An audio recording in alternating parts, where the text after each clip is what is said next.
How to find Apple ID on iPhone. To get started, unlock your iPhone and open the Settings app from the home screen. At the top of Settings, locate your name and profile banner and tap it to open your Apple ID.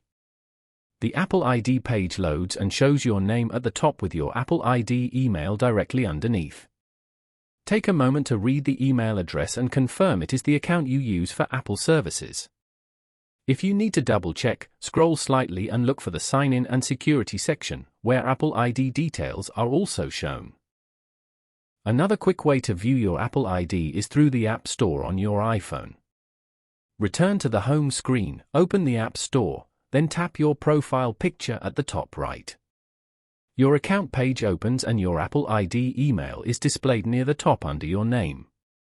When finished, swipe up or press Home to exit and return to your home screen.